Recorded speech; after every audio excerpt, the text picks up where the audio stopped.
I call to order the regular meeting of the City of Aransas Pass City Council, October 7, 2019, at 6 p.m. HB 2040, approved by the 86th Legislature, states that governmental bodies shall allow each member of the public who desires to address the body regarding on an item on an agenda may do so either before or during consideration of the item. Citizens who wish to speak on an agenda item will have an opportunity to address the body before the item is discussed and will be given 3 minutes time limit to make their comments. Let's all rise for the invocation and pledge of allegiance. Dear Father, we thank you, my Father, for the country that we live in, my Father, the liberty that we enjoy. I pray, Lord, that you be with us, the council, as we start our new fiscal year for the city of Aransas Pass. You know what lies ahead of us, the ups and the downs, my Father, and I help you, and I pray, Lord, that you give us the guidance that we need in order to bring the city of Aransas Pass forward. Ask your protection of our citizens, our first responders, our police force, and each of our city employees, my Father, that you be with them as they're outperforming the work for the city of Aransas Pass. We ask your guidance upon us, the city council. This we ask in Jesus' name. Amen. Amen. I pledge allegiance to the flag of the United States of America and to the republic for which it stands, one nation, under God, indivisible, with liberty and justice for all.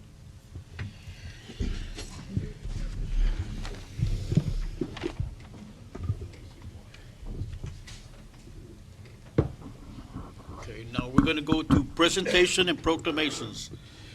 And we have a proclamation designating the month of October 2019 as Domestic Violence Awareness and Prevention Month. And it reads, whereas the National Domestic Violence Hotline received an average of close to 15 calls every minute. Whereas in the United States, 1 in 4 women and 1 in 7 men have been victims of severe physical violence by an intimate partner in their lifetime. Half of females' homicides were committed by a current or former intimate partner.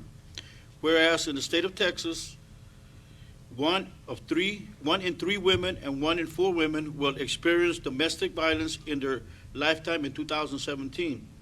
136 women were killed by their male partner, 60% of which were committed by a firearm. Whereas any person can experience domestic violence regardless of age, gender, sex, ethnicity, racial, sexual orientation, social, economic status, or religion. Whereas domestic violence can present in many forms: physical, sexual, emotional, financial, and psychological, which escalates in a violence abuse. Therefore, we ask all citizens to loose the ribbon because prevention is action. We bring together our agency partners, our allies, our advocates, and our community to stand with us and act. Believe and empower survivors, hold perpetrators accountable for choice of use of abuse, and stand up and speak out to challenge a culture that remains silent about domestic violence.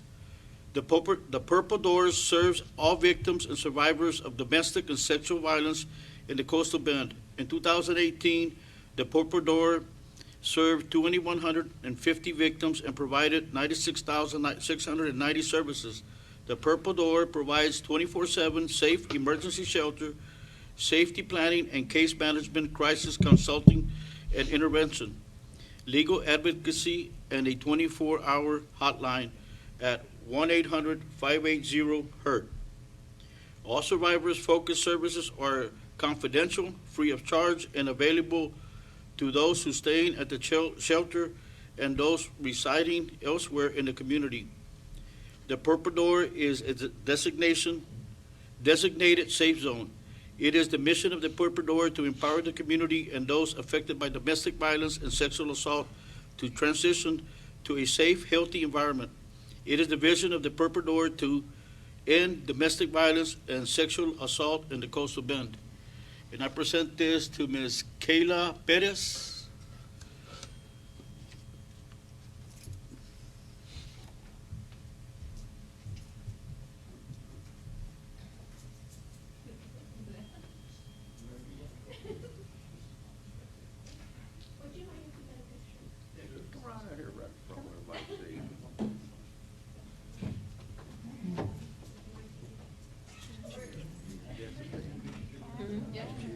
I don't know, it's Pretty sketchy. a nice recognition.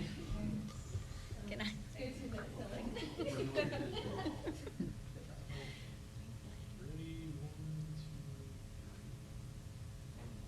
Corey, go sideways, Corey, go sideways.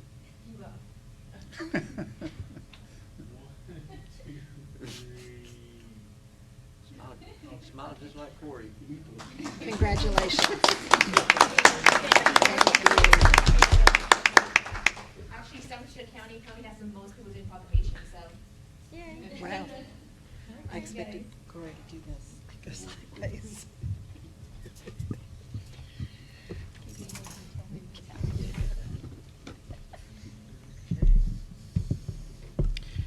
Okay, we're gonna go to the introduction of Jose. You wanna do it? Yes. I got the first name right. That's all that matters. Very clear. The name is Jose Amo Mensa, and Jose Amo Mensa is our new interim planning director. Very impressive background. He's a certified AICP person, a planner, and we're very fortunate to have that certification. He's been a senior planner in Corpus, and prior to Corpus, Jose was a city planner in Ashland, Kentucky for 14 years. He has a master's degree in city and regional planning from Ohio State University, a very good school noted for that study. And Jose originally is from Ghana. So I'm going to ask Jose to come up, and he'll keep you about an hour talking about himself. Turn the 3 minutes on. You don't have to worry, I'm not going to say much. Gary has been a nice person to me, and since I started, I feel comfortable working here.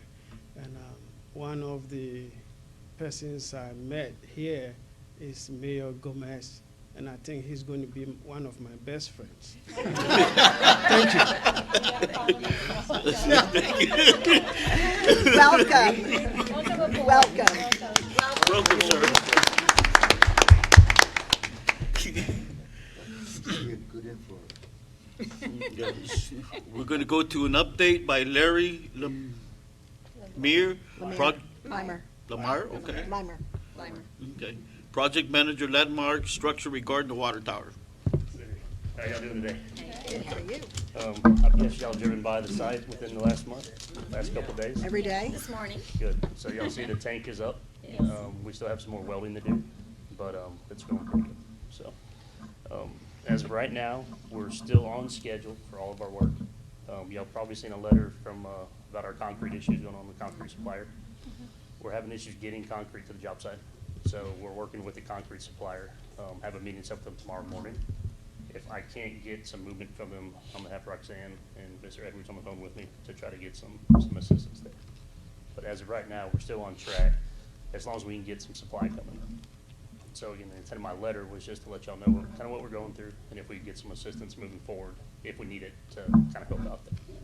Excellent. So, the steel tank, again, we're supposed to be completed by 10/22. I think we'll be done by 10/16. So what that lets us do is move the coatings in sooner. So appreciate y'all on the logo, all that getting worked out. I think we dropped off some hard color copies of the logo, the red and the black. So that's just the same colors you saw on the rendering, but they're just the drawdowns is what we call them. So. And tank coatings was scheduled to come in on 10/23, and now they're going to come in sooner. We're trying to work that schedule in, but since the tank is going to be done sooner, we can move coatings in sooner. So. Great. All that's going good. Thank you. Thank Got a you. quick question. Have you been able to contact other concrete companies? Yes, we've reached out to other concrete companies, and they have week and a half to 2 week deliveries. So, going to that, we have mixed designs that we've used so far on the project. That if we do change concrete suppliers, it's going to change that mixed design and changes the aesthetics of the pedestal. So it's possible, but we don't want to do that. But again, they still have lead times out that could affect the schedule. So. Well, concrete's a very precious commodity in these parts these days. Yes, it is. Yeah. Yes. We're asking for 30 yards a day, and somebody else is asking for 1,000 yards a day. So they're kind of catering to somebody else. Yeah. So. But we'll be meeting with them tomorrow morning via phone to make sure that they understand that this project involves a public facility that is so precious that it holds our water. Thank you. Yeah, there's a difference between 30 hours and. Yeah, thank. Okay, now we're gonna go to an update by Eric Villarreal, LNV Engineers regarding water tower. Mayor, Council, Eric Villarreal, LNV. Don't have much to add. Larry gave you the project schedule update. We are weekly, daily, sometimes, more than once a day in communication, Larry and I, not only between ourselves, but with city staff, just making sure that they're up to date with everything that's going on. As Larry mentioned, schedule's going well. If we can get through this concrete supply issue, I think we're going to be okay. Eric, if you could mention, and we talked about it on the phone the other day, somebody with the city has to sign off on where that sign is positioned. And maybe a good idea if a council member were to sit in on that also. You want to talk about that just for a second? That's correct. One of the submittals that Landmark has given us was not only the logo and the colors, but the location. We are the designated representative for the city to make sure that the logo gets placed. When it gets placed, that it gets placed where it says it's going to be. But so we will have somebody there to certify that and sign off on it. But at the same time, not only are we going to have that location or the placement on the tank itself, when it gets lifted up, we want to make sure that we're all in agreement which way it's going to be facing. And so, we've discussed internally whether that should be, as you come into town from Port Aransas, or as you come into town, to go to Port Aransas. Some people may want to see it, come in from Rockport. So we're getting to that point, as Larry mentioned. We're going to have the logo here soon, within the next month or so. But we would, certainly like your input on where that, what direction it needs to be facing. So, we'll continue to be in communication with Gary and his staff. And, again, I think Larry mentioned a lot of times we have, when that tank goes up, we'll have somebody, down the road on a cell phone saying, no, we need, we don't like it right there. We need to turn it. We've got that capability of doing it when we get it up in the air. Oh, that's good. So that's something to I guess, to look forward to here in the near future. And Mr. Mayor, if a couple of council members wants to be in on that, would welcome that if there is that desire. So. How soon do we need to make this decision? Yeah, sooner the better, Certainly. We're good, we're out of town. Yeah, and after we decide, we'll make Gary responsible. Well, for I gotta making the I gotta decision. sign it, so my Yeah. neck is on the line. Perfect. I think you three down there should do it. Vicki and I are gonna be in San Antonio, so I think you three should do it. Okay. Tell me when. Okay, we'll follow up. Look at that Yeah, gentleman. we will. We'll follow up. I'll let Gary know. I'm here. Okay. All right, thank you. All right, thank you. And now we're going to go to an update on demolition. Ms. Roxanne Paez Contreño. Contreño, yeah, or city attorney.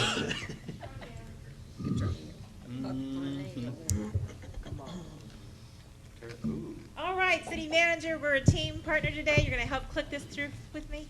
All right, let's get started. My name is Roxanne Baez Cotroneo, and I'm your city attorney. Thank you for allowing me to give you an update. Now, this is the good news. You remember, sometimes we just gotta go back to where we were, right? And so we're gonna do a refresher course and go through some pictures so you can see how much had been accomplished in the past year. Vacant and substandard structures, this is not a building in town, but it could be if we don't make sure we get these things down. You remember the very first time I gave you a demolition PowerPoint? It was about a year ago, and we talked about all the different costs that substandard structures that are vacant can have on a city, whether it's crime costs, mowing and cleaning, inspections, you know, the actual demolition cost itself, any attorney fees involved for having to get the thing down, and of course, more importantly, the property values, right? Not only for that particular tract, but for the surrounding neighbors that have to live with that junk.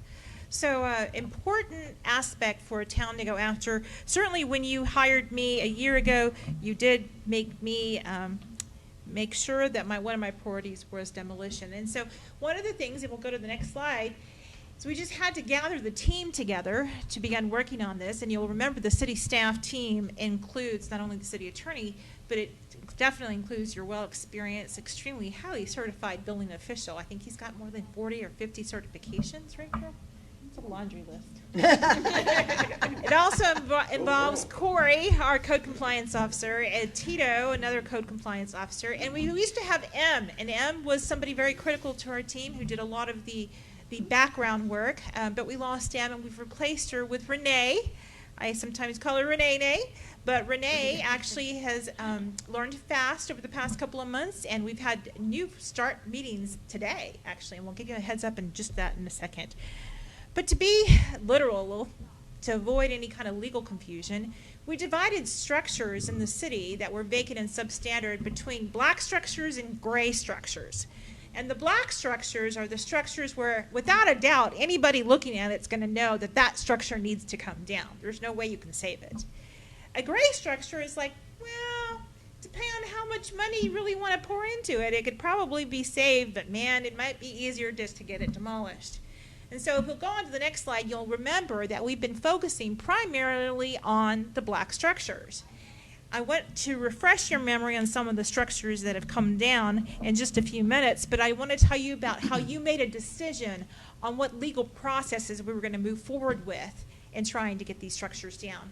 And so if we'll take a look at the next slide, we'll remember that this council wanted us to meet and greet those property owners before we did anything legal, and we do. We contact every property owner, lien holder, and mortgagee, and ask them to come to the conference room here at City Hall to come and meet with us.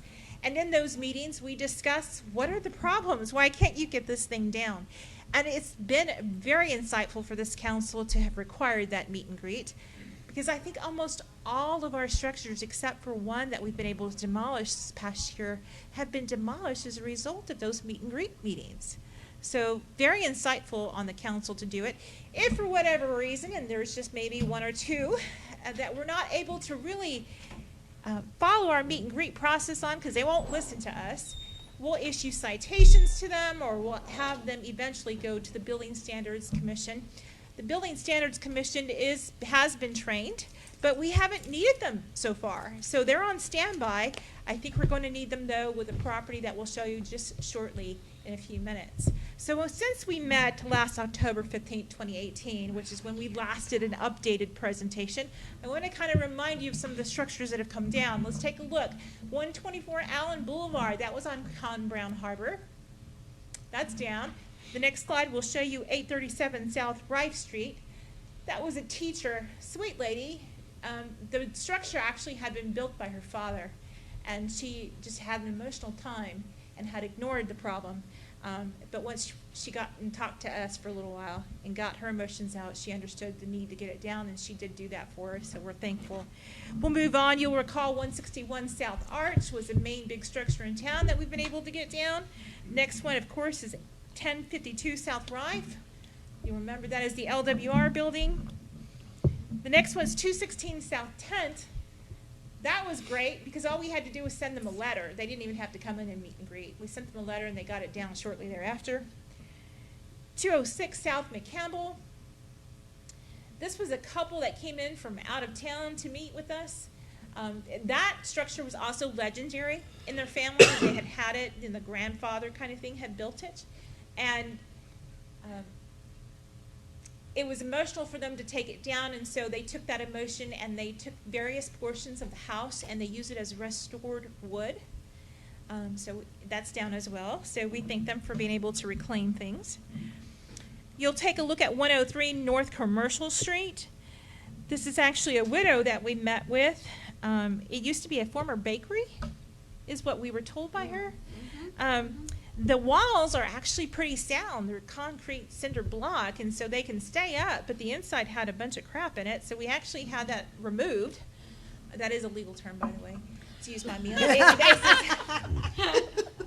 It is for sale, and so we're trying to see what we can do with that to get it back in reuse for the city. If we go on to 1212 Highway 35 North, you'll remember this is the Pepito's place, but this was part one, right? Because there was two buildings on Pepito's place. Part one was down, and then eventually we got part two down. And you'll see part two down. So prime, excellent location for something really important to go in our city, because it is a main entrance in from Rockport. So I can't wait to see who picks that up and makes something phenomenal out of it. Let's move on to 1337 West Wheeler. Gosh, we were having such amazing progress with this. This was Mr. Liu's property. We had gentlemen working on it. They had all their permits. They rehabbed it. I think Mr. Liu has passed away. Is that? Well, they did a significant job, but then it slowed down in the past couple of months to like just a still. But we do have the renovation from the outside, and if you take a look, you'll see the back of the property on the next slide. That's been cleaned up. You see some more new metal sidings and new concrete down. So we're going to keep up with that and see where it goes, but it definitely looks a lot better. Don't you agree? Yes. All right, let's move on to 1313 West Wheeler. That was the back property. Let's move on to 719 North Commercial Street. This was a property that took us a little while. This was the lady who, older lady, Mrs. Butler. She used to have a fish market there, the Y Fish Market. There's where they had hundreds of workers in it, and they were sending out fish from all over the world. She eventually transferred it to, was it her son or her nephew? I can't remember. Her son? And the son finally got something down. And so that's down, and can't wait for that to go back up again with hundreds of workers in it as well. Now, I can't take credit for the bowling alley, but I will tell you this. People knew around town that we were demolishing things because you saw demolition structures everywhere. And so at least there's an awareness in our community. And so I'd like to thank the people who now own 2285 for getting that bowling alley down, and we certainly can't wait to see what they build next. We'll take a look at the medical facility as well. That's 1731. That was a little medical clinic. Now, I'm not sure I can take any credit for this, but I can tell you what, the building official can, because while somebody purchased that and has demolished it and is going to be rebuilding an urgent care clinic, we were behind the scenes for several months after the property owner to get that one down. So had that contributed in any way to the sale? I don't know, but the good news is that it's down and something really great, important to this community is going up. And that's that urgent care facility. The total demolitions that we've had since we last talked in October 2018 has been 44. So what's next? I expected that number to be extremely higher by now. But we had a little setback, and in the past 6 months, our legal focuses have been on other things, but we are back in business on these demolitions, and I want you to know we had some pretty successful meetings today. Let's take a look at the next structures we're looking at.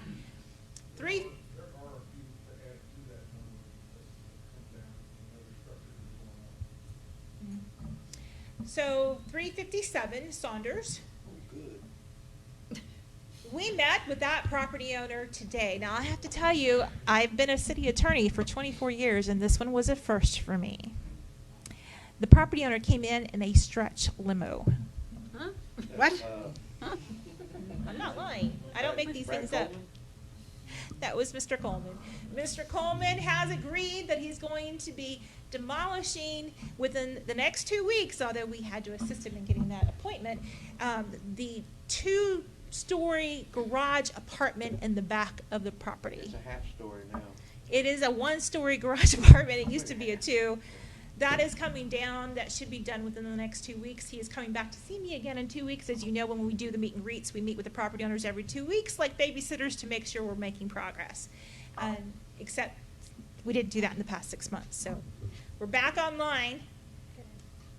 Eventually, after we deal with the back structure, we'll be dealing with that front structure with him. He knows we're back up and running. This is 322 South 12th Street. This was a neighbor's promise. The story behind that is that the neighbor's mom owned property. Not that property. Yeah, owned that property. And she passed away and left it to the daughter. And the daughter doesn't want it and is promised to give it to the neighbor who wants to take care of it, but the legal transaction hasn't happened. And so we are trying to figure out how to make that happen so that we can move forward and get that either down or back up. The neighbor who has been promised it is capable of fixing it if he wants to fix it. So to be continued on that. Moving on.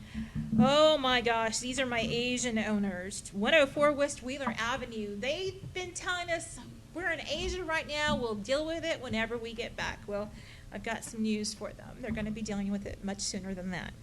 Moving on to 1414 Highway 35 North. I am so excited about this one. Bipolar, y'all know where that's at, right? Oh, yeah. Everybody knows where that. Okay, well, I have been trying to get a hold of that owner for the past year. In fact, all the demolition team has. And we have been punching and punching and punching, and sometimes we would get him on the phone, and he was like, I'll get to it when I get to it. Well, we took it the next step. Corey said, well, I'll give you a ticket for it. And so he gave him quite a few tickets, actually.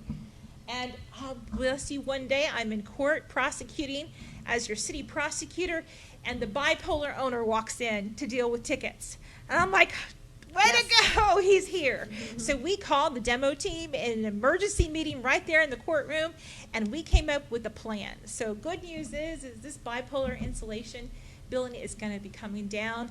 We are making some steps actually this weekend to help get that bring down, and we think it'll be all completely down within about the next month.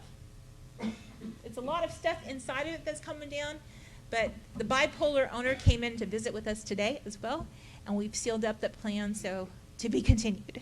Good news. Excited about that one. 1030 North Houston Street. I think this is a residential vacant structure that looks that way because no one wants to claim it. Believe that the property owner that we found says she doesn't own it. And so she alleges it was foreclosed on. So we're trying to figure out from your tax foreclosure law firm, did you ever really foreclose on this property? And it was foreclosed maybe allegedly 10 to 15, maybe even 20 years ago, that we're all in the search for that information. So should be a quick fix. I'll let you know. To be continued on that as well. All right.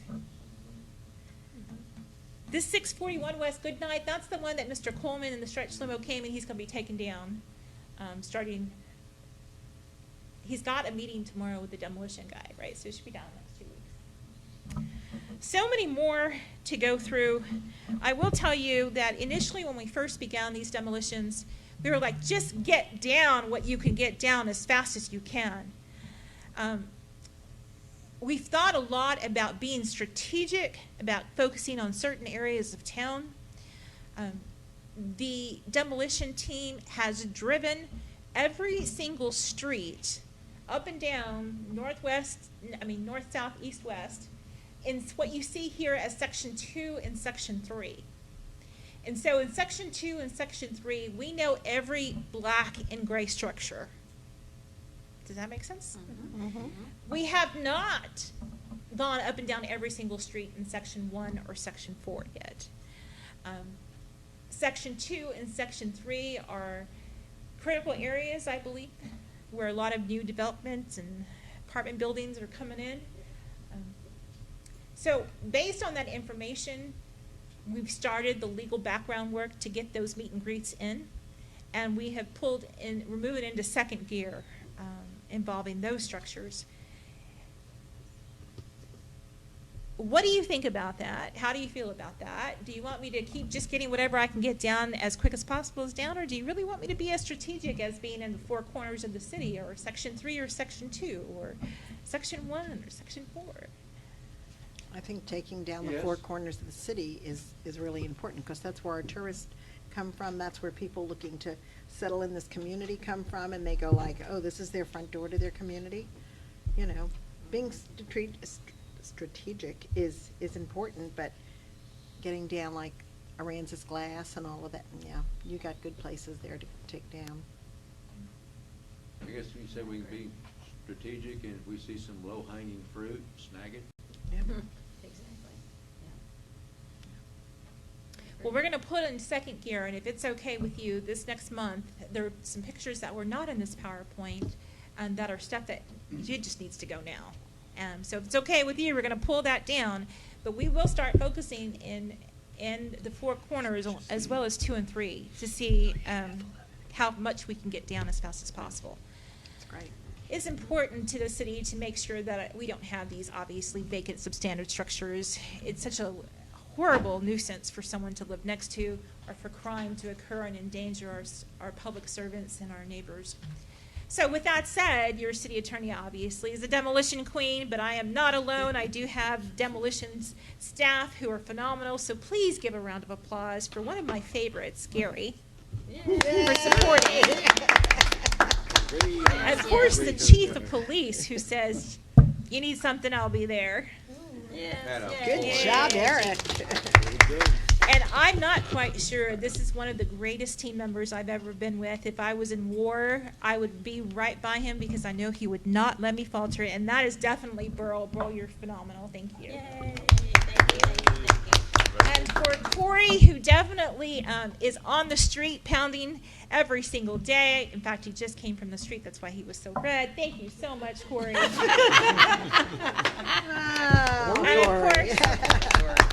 And of course, our fire chief, who actually goes into these dangerous buildings, knocks windows and walls down, and takes whatever he can, as much as possible, that he actually comes back and is sick, but ends up being alive at the end of it all. So thank you so much for your firefighters. And we're going to continue to work and let the word be known out in the community, and let the residents of the people who are here, your city attorney is serious. We're going to get these demolition structures down as fast as possible. You are our witnesses. Help me do it. We can make it all a better place to live. Thank you. Yay. All right. Thank you. Roxanne.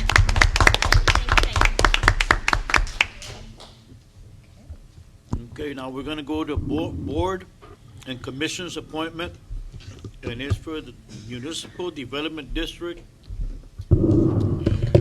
Mary's going to take this. Yes, and Okay. for the record, Mayor Gomez has filed a conflict of disclosure form and will not be voting on this item. There's 3 terms that are up for reappointment, and these 3 members want to be reappointed. That's Karen Gale, John Bowers, and Ram Gomez. And Ram is on there just to represent the city and Yes, city that's council. correct. Okay. I make a motion that we reappoint Karen Gale, Jan Bowers, and Ramiro Gomez. I'll second. All in favor? Aye. You abstain, right? You abstain. You abstain. Oh, yeah. I have it noted Oh, as you yes. abstaining. I I was- abstain. I abstain. Attaboy, he told. And the next board is the Planning and Zoning Commission, and there's terms that are expiring for Randall Freeze, Carol Salinas, Rebecca Sparks, and Lisa Barker, and they're all seeking reappointment. I make a motion that we reappoint Randall Freeze, Carol Salinas, Rebecca Sparks, and Lisa Barker. I'll second. All in favor? Aye. Aye.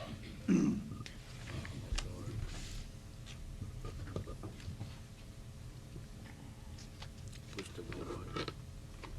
We're on number 5. Okay. We're going to go to the consent agenda. All of the following items on the consent agenda are considered to be routine by the city council and will be enacted with one motion. There will be no separate discussion of this items unless a council member so requests. If discussion is desired, that item will be removed from the consent agenda and we will be considered separately. I make a motion, we approve the consent agenda. A second? All in favor? Aye. Mary, I was absent on August 26th, so You're going to Me abstain too. on I that. abstain on the August 26th. All right, okay. Yes. Me too. Not here either. On the 26th, all right. 26.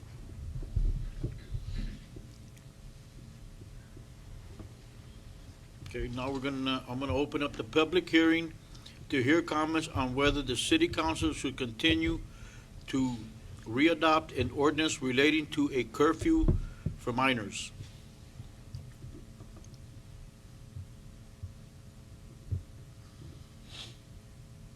You wanna Open open open the the public public hearing. I forgot to say that first.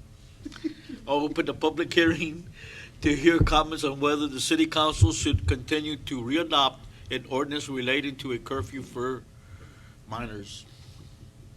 Okay. Is there any comments from the public? Do you have any comments? Do you have any comments, Chief? No, Mayor and Council, I am in support of this ordinance. As I shared with you last time, we had several violations over the last few-year period, and this is just a standard ordinance that must be reviewed and then renewed by the council, I believe every 3 years. Yeah. No comments? Well, then I close the public hearing. And now we'll go to consider an act on approving ordinance number 2019-4268, readopting and confirming the provision of Chapter 18, offenses and miscellaneous provisions, Section 18.4 through 18.7 of the Code of Ordinances pertaining to curfew for minors and providing an effective date. I'll make a motion that we adopt ordinance number 2019-4269 on the curfew for minors. 6-8. 4268. I'll second. All in favor? Aye. Now we're gonna go to city manager, and is consider an act on approving change order number 2 with Landmark Structure for the elevated storage tank in the amount of $34,220. Mr. Mayor and Council, first kind of a side note, change order number 1 is something that the city is not paying for. That's not, if you're wondering why we jumped to number 2 automatically, just for your information, we're going to go ahead and bring that to you even though we're not paying for it. The city's not paying for it at a later meeting.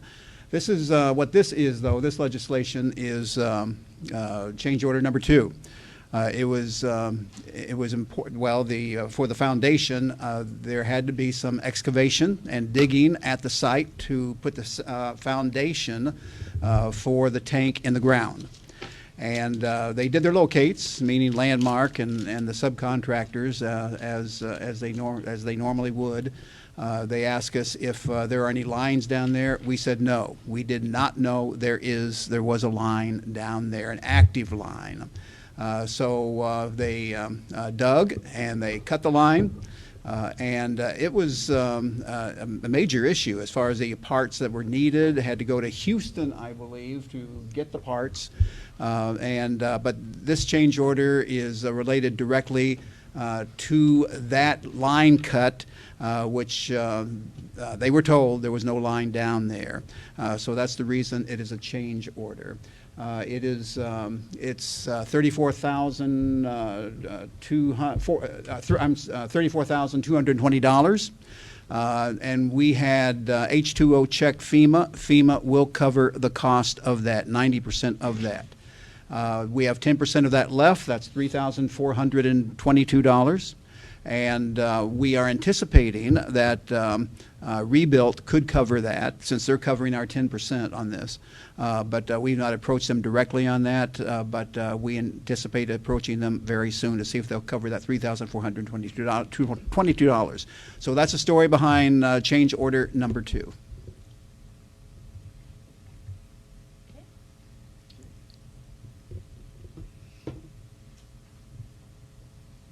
I'll make a motion that we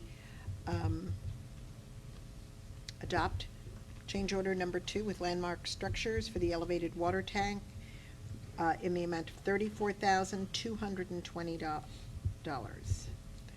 Second. 200, yeah. All in favor? Aye. Vicky's gonna step out on this one. Mr. Mayor and Council, the next item is consider an act on a, Gary. I'm sorry. Yeah, just for the record, Councilmember Abrego has filed a conflict disclosure form and will be abstaining on this item. Thank you very much. Please let the record reflect that Councilmember Abrego has exited the chambers.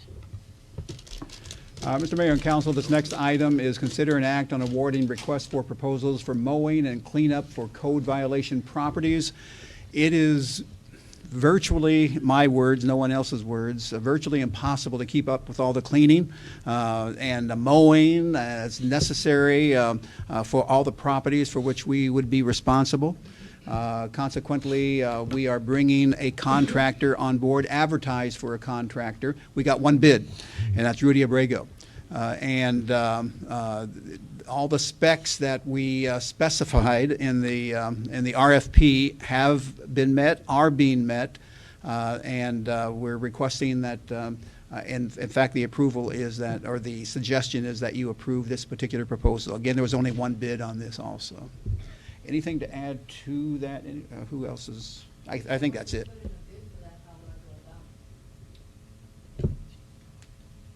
They're going to have to come full. Yeah.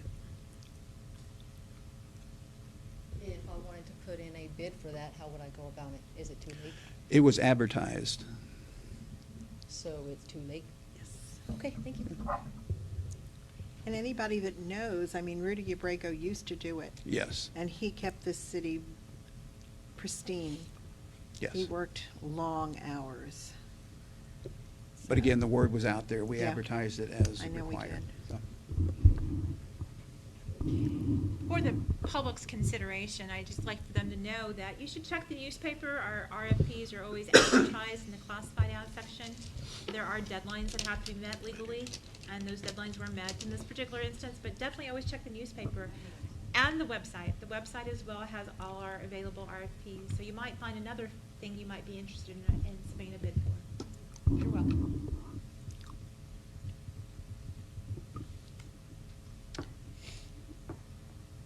Well, I make a motion that we approve Rudy Abrego Lawn Service for the cleanup of code violation properties. I'll second. All in favor? Aye. Mr. Mayor and Council, next item is consider an act on a resolution nominating to the San Patricio County Appraisal District Board of Directors. Let me pull up that agenda memo. This is the same thing that you went through with the Aransas County, same thing, and didn't know if you had any recommendations on that. There the nominees are listed on the screen there. You have them before you, I believe, also. Anything to add to that, Mary, as far as San Patricio County? What they're doing at this time is just seeking nominations, and this is similar to the item that came at the last meeting by Nueces County. There's 5 incumbents, and they're all seeking reappointment.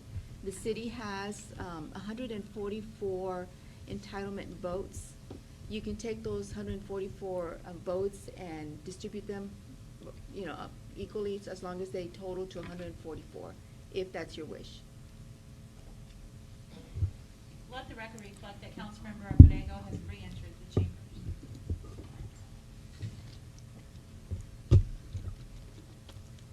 Those incumbents are John Curley, Bill Wilson, Dr. Ann Matula, Billy Joe Tenillo, and Dalia Sanchez, who serves as ex officio voting member. I think the only one I know is Dalia Sanchez. Yeah, I agree. All these others, I don't know who they are, so.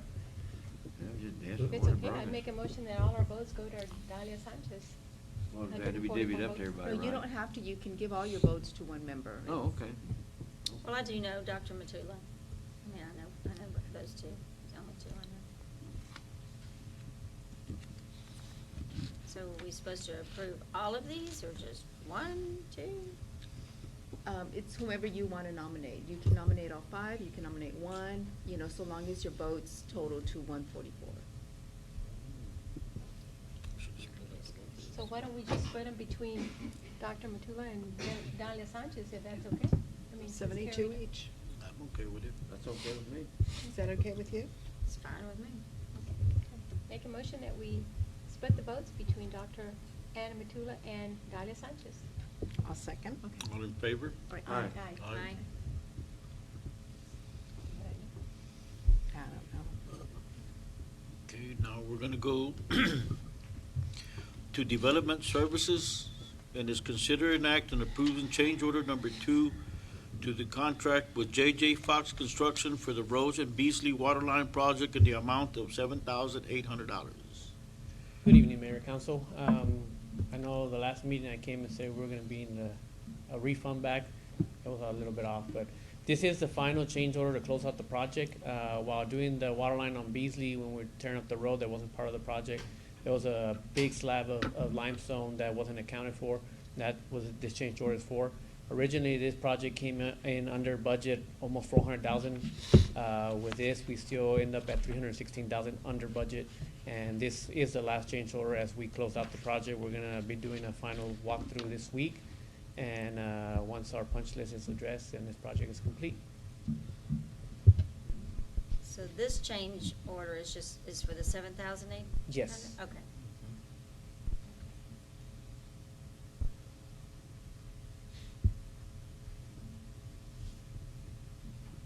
Any more questions? Favor of the council? I make a motion that we approve change order number 2 to the contract with J.J. Fox Construction for the Roads and Beasley Waterline Project, not to exceed the amount of $7,800. I'll second. All in favor? Aye.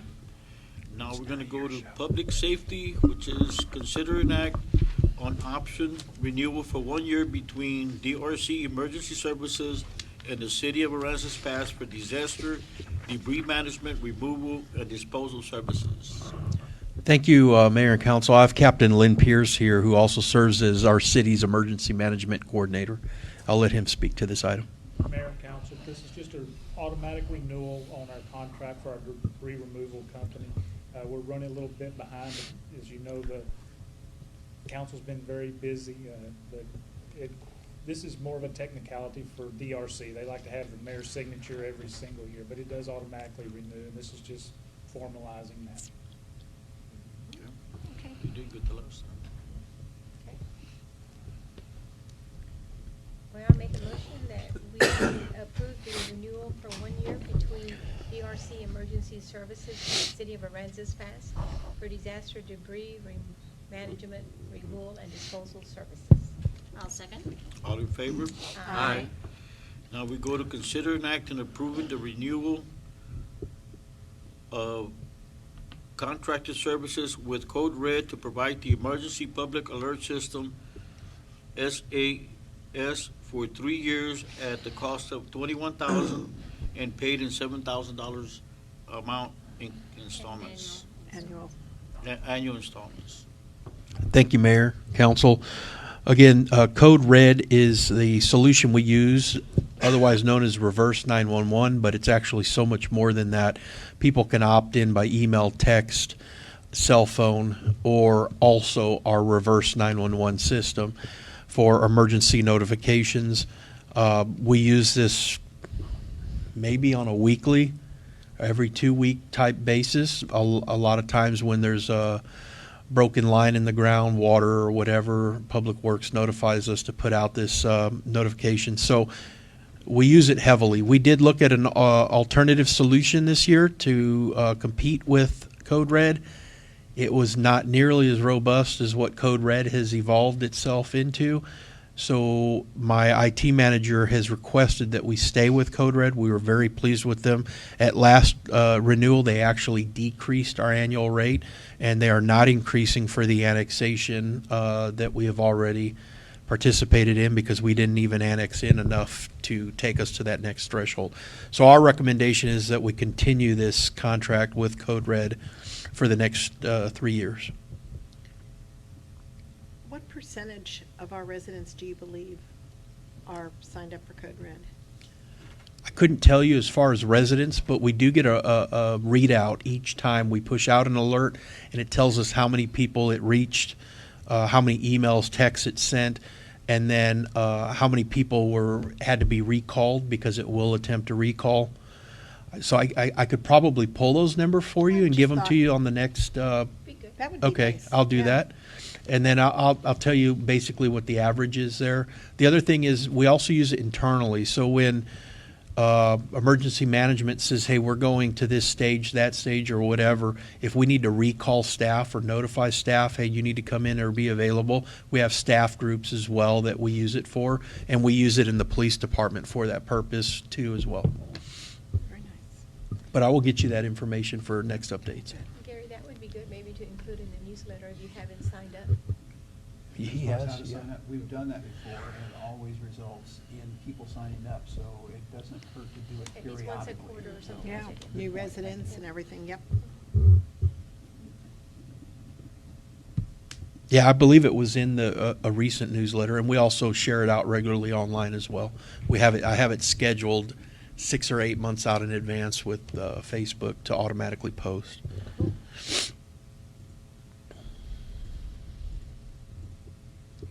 I make a motion to approve the renewal of contracted services with Code Red to provide their emergency public alert system for the cost of $21,000, paid out in 7,000 annual installments.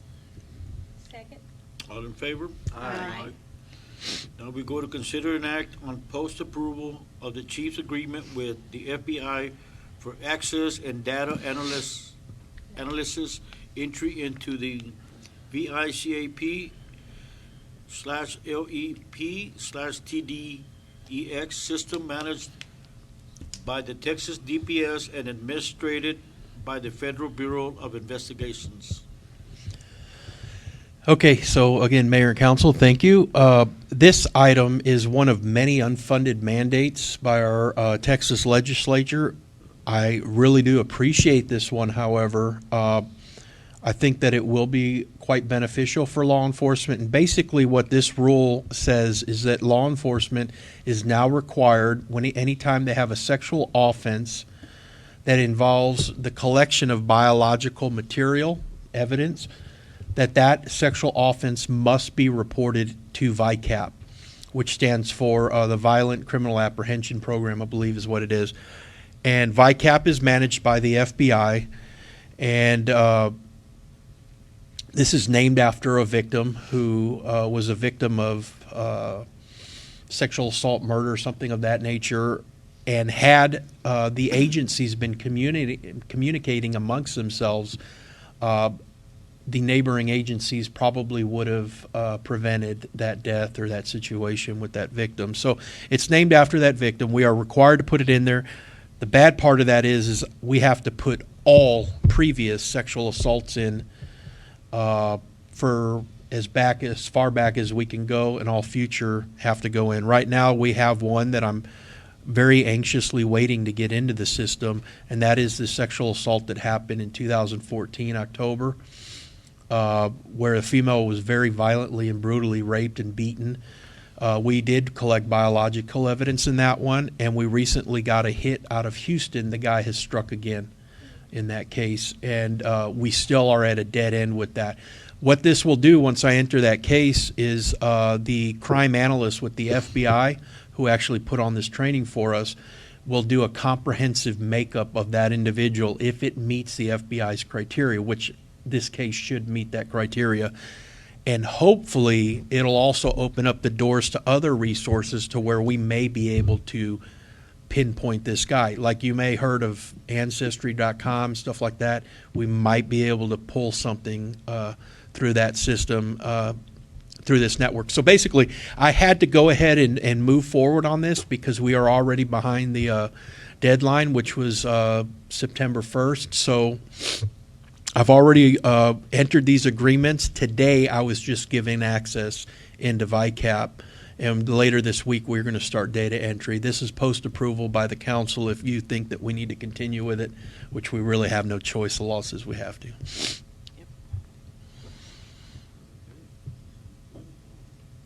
Well, I make a motion that we approve the chief's agreement with the FBI for access and data analysis entry into the VICAP LEAP TDEX systems managed by the Texas DPS and administered by the Federal Bureau of Investigation. I second. All in favor? Aye. Now we go on. Consider an act for approving an agreement with Tri-County Emergency Medical Services for ambulance services for the city of Aransas Pass for 1 year through September 30th, 2020. I have a question on this one. I sit on the board, do I need to, I'm gonna abstain on the Tri-County? Yes, Do I need to leave or you just? probably should, yeah, again, right? Should have just stayed home, right? Sorry, I didn't know you were on the board. Yes. Okay. That's funny.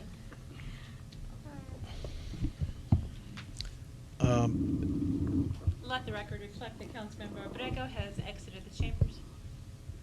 Mayor and council, so this is just a standard annual, or however long the term needs to be renewed. In this case, the annual renewal.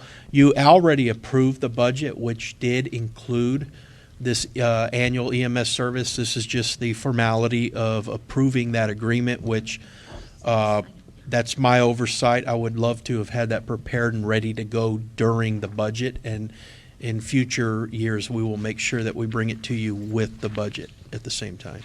Was it included in the budget from last year's numbers? That's what I thought. Just a slight increase. Okay, okay. Yes, it is a slight increase, and like I said, that was discussed from the very beginning. It's just the agreement that was left out. Okay. I make a motion that we approve an agreement with Tri-County Emergency Medical Services for ambulance service for the city of Aransas Pass for 1 year through September 30th, 2020. I'll second. All in favor? Aye. Now we go to consider an act on approval of a 5-year contract with USA Jail Services for inmate phone services at no cost to the city. And I'll let Vicky come back real quick. No cost is always good. Let the record reflect that Councilmember Abrego has re-entered the chambers. Okay, thank you, Mayor and Council, and welcome back, Vicky. On this item, it's kind of a two-part item. We provide a phone service for our inmates when they are locked up in our temporary holding facility so that they can make phone calls. Unfortunately, we've had some damage and some equipment failures, and the phones hadn't been working for a little while, and a couple of the inmates did point that out to us. They like to be able to make phone calls. It's too much of an inconvenience for us to have to pull them out, let them use a regular phone, and sit on them while they use that phone. And oftentimes we're cutting their calls short if we've had to do that because we just don't have the time or staffing to do that. So this allows them to talk as long as they want on their cell phone, inside their individual cell. Took you all a little while. Yeah. It's a very Oh my goodness, Jesus. It's a very high dollar. I'll pause for a moment. Anybody else? And anyways, the phone service we currently use is with JWC. It's a company out of Houston, and they've kind of been AWOL. I haven't been able to get any cooperation, help, or anything on repairing the equipment or the failures. So we want to terminate anything we've had with them. I have no agreements with them. They were in place well before I even came here, and the service is a free service that they provide. They make their money off of the calls as they're being made. We don't see nothing. We don't pay nothing. What this new contractor is going to do, AUSA, they're out of the valley. A lot of JWC's customers are starting to switch over to them now. And what AUSA will do is they'll come in, they're going to install all their equipment, costs us nothing up front. We don't pay anything for the service, and we will actually make a percentage back. He will be paying us when this service is used, a percentage. I think it's 25%. It's in the paperwork that we sent you all. So if you approve this, part one is we're going to send a notice of termination to JWC. We're going to wait a reasonable amount of time to see if we get a response, and that will also be worded in that termination letter. Given there's no response from JWC within that reasonable amount of time, we're going to proceed with AUSA and get that phone service back up and running so that our inmates can have that luxury available to them again.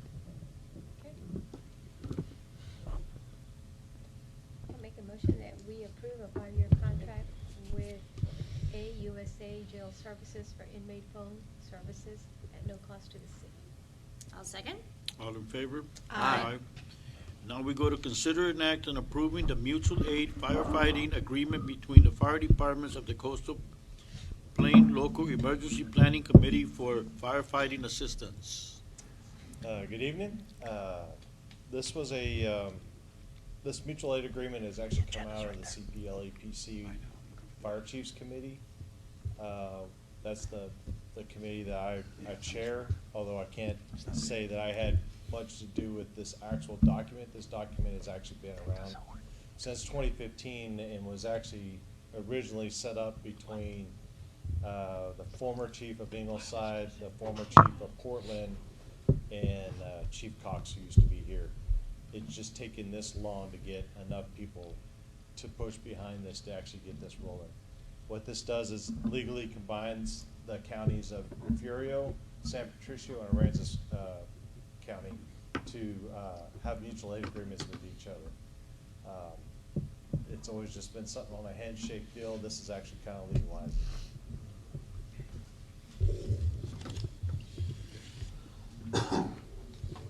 Make a motion that we approve the mutual aid firefighting agreement between the fire departments of the Coastal Plain Local Emergency Planning Committee for firefighting assistance. I'll second. All in favor? Aye. Thank you. Now we're gonna go to city council or staff announcements. And I guess we got some words. Oh, I'm sorry, go ahead. Mr. Mayor and Council, a few items to mention to you here. We have an amendment to tampering fee ordinance, which we would like to talk about. We need to clarify the language. We'll go into more detail at the work session. This is clarifying the language, the landowner versus the renter. There's some ambiguous information, language in what we have at this particular point. Also want to point out that the trunk or treat is scheduled for October 31st, the fall feast, November 21st, and the animal shelter. We would like for you to look at that ordinance and go into some detail. The chief and the city attorney and I have been looking at that. Just want to make sure you're aware of all the aspects. Even though we've done this at an earlier work session, want to make sure you are aware of all the nuances related to that particular ordinance, because that's one you will hear about if there's some disagreement with it. But we'll go into some detail at that particular work session. Also, National Night Out beginning tomorrow evening, 5:30 to 7:30. About 5,000 people are expected to be there at least. It's going to be a very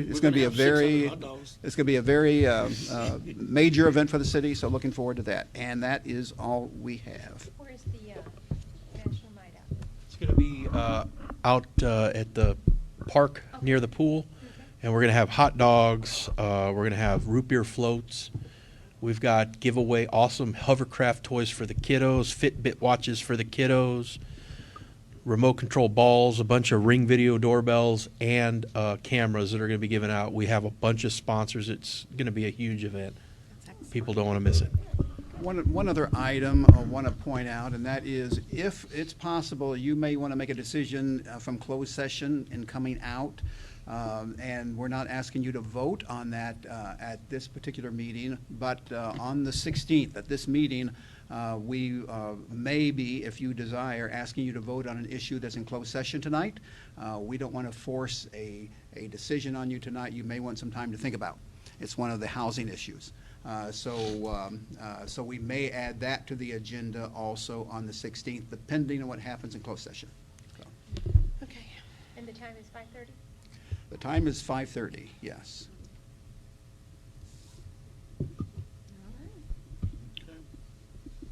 Now we're going to go to citizen comments. Citizen comments are intended for the matter that are not scheduled on the agenda. Please limit your comments to 3 minutes and state your name and address for the record. Be advised that the Texas Open Meeting Act prohibits the City Council from responding and discussing your comments. The law authorizes the following: makes this statement of factual information, recite existing policy, advise that this subject may be placed on the agenda for a subsequent meeting.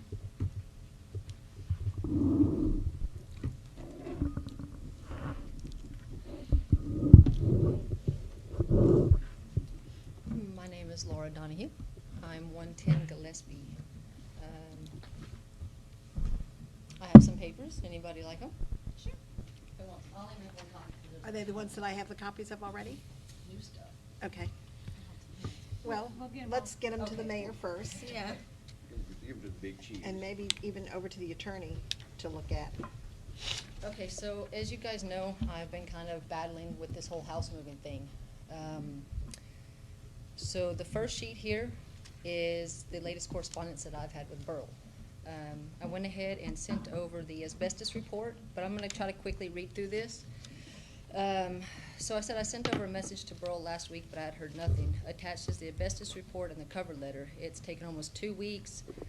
For some reason, the second report was different than the first. They didn't tell me why. I'm assuming maybe they got the numbers wrong. I don't really know. So flip over to the next page. Burl says he did receive my email. The report indicates that it's 5 to 7% crystalline asbestos. He said refer to the letter that he had sent me on August 16th, which is further in the packet. I will get to that in a moment. I asked him if there's got to be some sort of grandfathering, because as you know, I've had permits for this house moving since December. Of course, they have expired since now. I asked him if he signed off on the original permit, and that the original requirements that I got from CAT I had already fulfilled before I purchased the house. Next page, at the top it says when it comes to asbestos, the law dictates, and I highlighted the law dictates. He said there's no grandfathering. He didn't sign off on any permits. I said, well, who signed off on the original permit? I get that it's law, but I was not informed of it. He said I didn't have a house moving permit either. I sent him a copy. He said it's not signed. Well, I told him because it's a copy. So if you flip through, you will see a signed copy of a house moving permit. You will see the actual permit receipt. This one is a copy. It is not signed. But you do have a copy that has been signed. An answer that I've been trying to get is when William Bell was barred. Nobody seems to want to tell me. The only thing I heard when I went to go pull my foundation permit on August 3rd was that it had been a couple months prior, but nobody seems to know when this actually happened. Skip to the next page. A couple highlighted areas, you know, when I was speaking with Brenda, she said, thank you for submitting my foundation inspection, asbestos test, the DMV credentials. We're just waiting on the building official to do the inspections. I don't know if he's even done the inspection of that house yet or not. I'm going to assume no. Skip down a little bit more. Next highlighted, everything's been received. Brenda says, I just received an asbestos report, but it does not state if it is hazardous. Mayor, the 3 minutes It says that the company received the sample from Laura. Ma'am, your 3 They did minutes not. are up.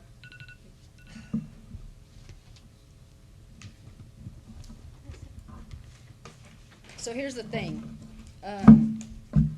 This is not acceptable how I'm being treated, and my minutes are up, whatever it is. Something needs to happen. I've already had these permits for this house. I'm being treated unfairly. I need to skip through to one thing real fast, if you don't mind. Borough states that it is law that the asbestos is removed from the house. It is not state law for residential housing. There is nothing here in the code that I could find in Aransas that says anything about me having to remove that asbestos on a residential house. You take care of it? I think Burl needs to come up and answer some of, Oh, I have a lot. Oh, that's true. Yeah, I tried to get through it. That was barely touching the iceberg. I have a question for Roxanne. Is that something we want to have an exchange on at this point or at a later? That's what I figure. I don't mean to be cutting her off in any way. I'm sure a discussion would be good. I think you've probably met with people before involved in this item. But it's not on the agenda, and so I can't let the council members discuss it. So I came a few weeks ago to have it put on the agenda. Why it was not, I don't know.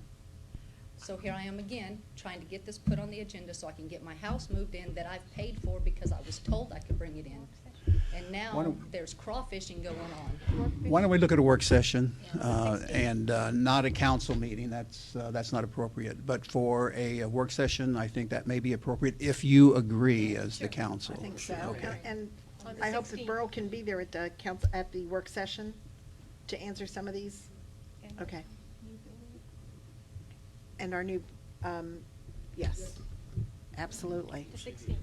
16th, What 5:30. time? 5:30. 5:30. Yes. Thank you.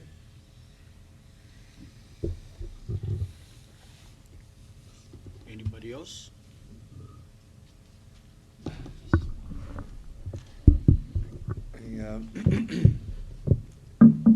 My name's Steve Hale. I am at 1514 Windy Oaks Drive here in Aransas Pass.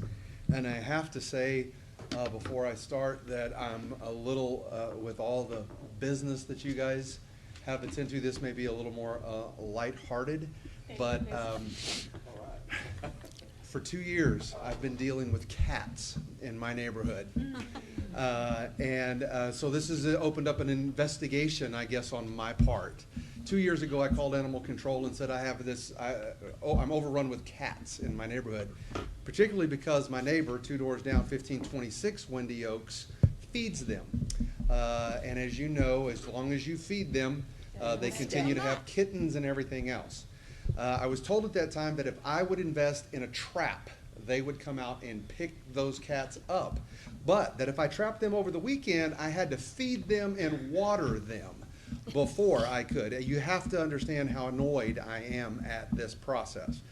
I never could catch the cats because there's free food 65 feet down the road. There's no reason for them to go into my trap. So I had an expense of $45 for a trap from Tractor Supply that never did work for me.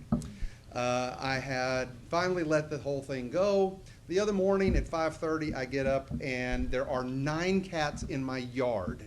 And my yard is smaller than this room. You can only imagine what my yard smells like at this point. To say that I am frustrated and put out with my neighbor is the least of the easiest way to say it nicely, I guess. My concern is that in talking to your animal control officer, they've expressed to me that has been submitted new ordinances, because what they're telling me is that they can't cite anyone. They can't do anything any differently because the city ordinances are in place, the ones that are in place. If I do anything to the cats, then I am at risk of being cited and fined.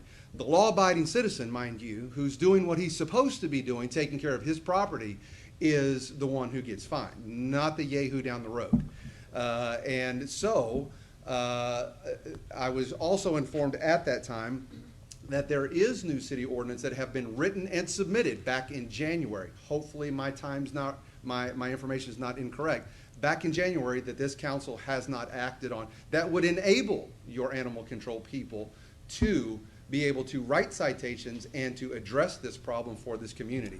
And so I think that it goes beyond saying, or without saying, that the fleas, the things that go along with this would probably be minimized if we could get this addressed. Thank you for your time. Mayor and Council, I just have some insight on that. I have been speaking with Animal Control about the issue. The neighbor that has been feeding the animals, we have verified, has stopped. We did have a discussion with them. Your information, sir, with all due respect, is inaccurate. Okay, my Animal Control just verified that prior to this meeting, that the neighbor has stopped feeding those animals. The feed plates and trays and everything that are out there are gone. But again, Mr. Hale brings up a great point, and that is that we have no teeth to hold that person accountable. In the new ordinance, which has been created by Animal Control, there is an ordinance that would attack that problem. That ordinance revision is quite extensive, and Roxanne has been working very closely with us, and that's why we want to bring it back to y'all for further discussion before it's adopted, because there are greater implications than just this one issue that the council needs to be well informed of before making such a big decision on that ordinance change. Not just the one, but several ordinances related to animals. I would say that he could try trapping them again now that their feeding source is over, but Chief Blanchard, I mean you no disrespect, but I left my house at 5:45 this evening to come to this meeting, and that food bowls were still out there this evening. okay. I actually sent Animal Control over there. That's why I stepped out. to verify that, and they have been keeping an eye on that. So I don't know if she's putting them out and then pulling them in. Front door's open about this much, so they might not be sitting out in the front, but there's cats all over that place. Well, hopefully we'll get this ordinance very soon, and then we'll have some teeth to be able to enforce that. Thank you, sir. May I say something? Yeah, sure. We had it down at the harbor. They were dropping cats off, pregnant cats all the time. We had feral cats all over the place. We had 4 or 5 litters of cats. The Humane Society, for some reason, the Humane Society in Ingleside brought a bunch of traps up, and they were very helpful. They said they have a lot of people that always are looking for cats. So you may call over there. They're not so much with dogs, but for some reason, they were very helpful with cats. And I don't mind doing that, other than the fact that I don't really feel like that's my responsibility. Well, if they're on your property, that's the only thing. They'll put the traps on your property, and they'll put the bait in them and everything, and they'll come and or you call them and tell them, I appreciate yeah. it, and I will look into that. So, they were very helpful to us. I just am tired of my house, my yard, which is not very big, smelling like a litter box. Yeah, we understand. We had them in the restaurant and everything else, and we couldn't get them, so they did help us. Same problem at my dad's house.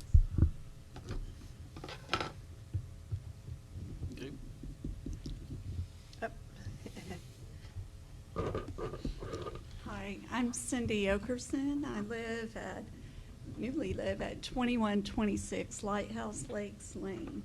And I've just been here a month, so I don't even know if I'm qualified to say anything.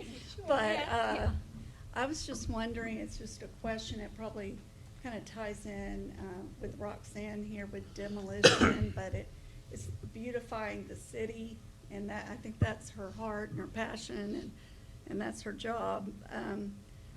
This is the question.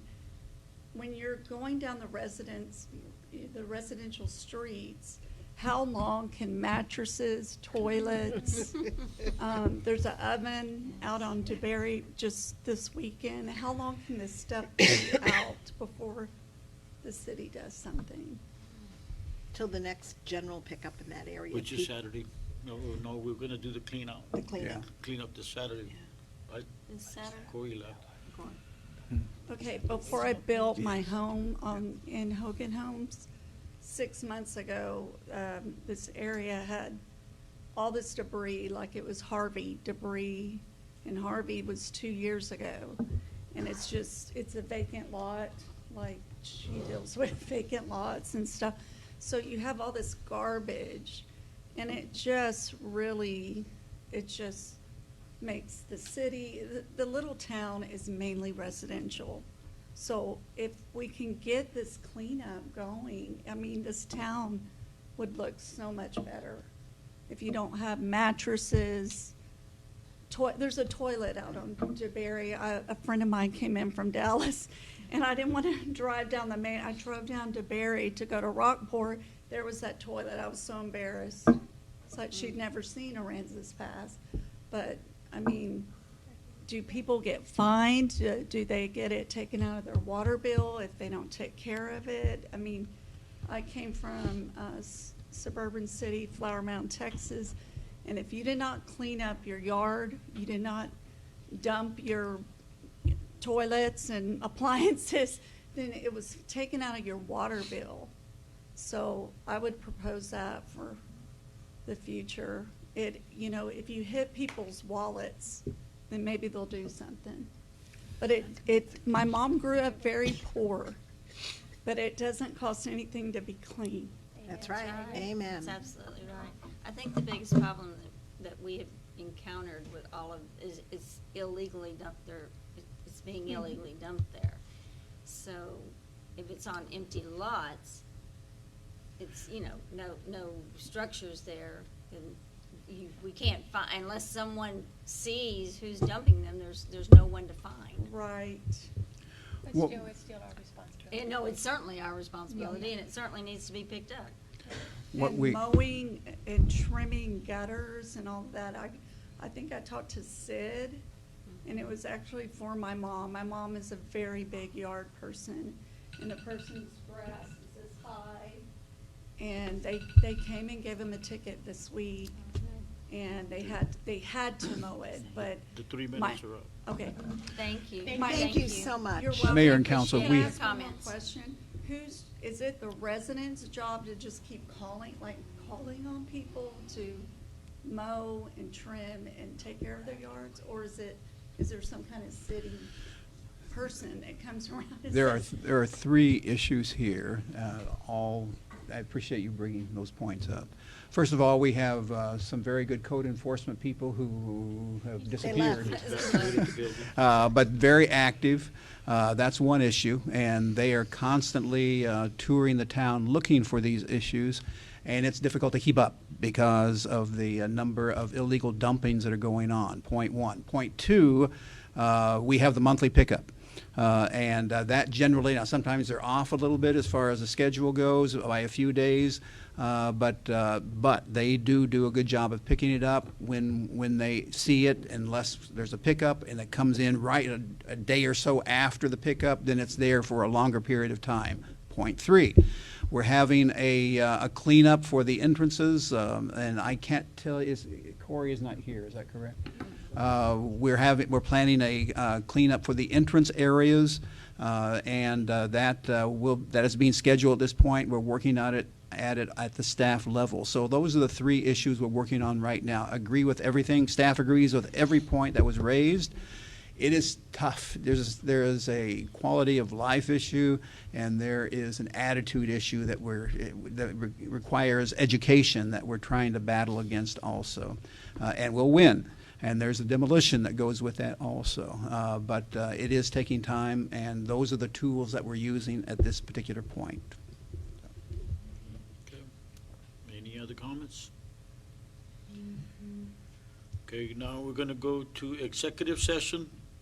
Section 551.071 of the Texas Open Meeting Act, to meet with his attorney to seek legal advice on a matter in which the duty of the attorney to the city council under the Texas disciplinary rules of professional conduct of the State Bar of Texas clearly conflicts with the Texas Open Meeting Act, Section 55.07472, deliberations regarding real estate property, and Section 551.087, deliberations regarding economic development negotiations related to LWR Stansky's properties. Section 551.087, deliberations regarding economic development negotiation related to potential housing ammo development. Section 551.071 of the Texas Open Meeting Act, to meet with the attorney to seek legal advice on a matter in which the duty of the attorney to the city council under the Texas disciplinary rules of professional conduct of the State Bar of Texas clearly conflicts with the Texas Open Meeting Act relating to environmental issues, association against annexation abuse versus City of Aransas Pass, cause number A-19-0169-CV-B in the 156th District Court of Aransas County, Texas. City of Aransas Pass versus J.M. Davidson Ltd. RLI Insurance Company and Naismith Engineering, cause number S-14-6278-CV-C in the 343rd Judicial Court in San Patricio County, Texas, and Tom Brown Harbor, and it is 7:24.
Yes. Yes. What are you making? Or are we going to the Bakery Cafe? All right, this. Yeah, is- they're probably watching the game. Yeah. Okay, we're gonna reconvene open session.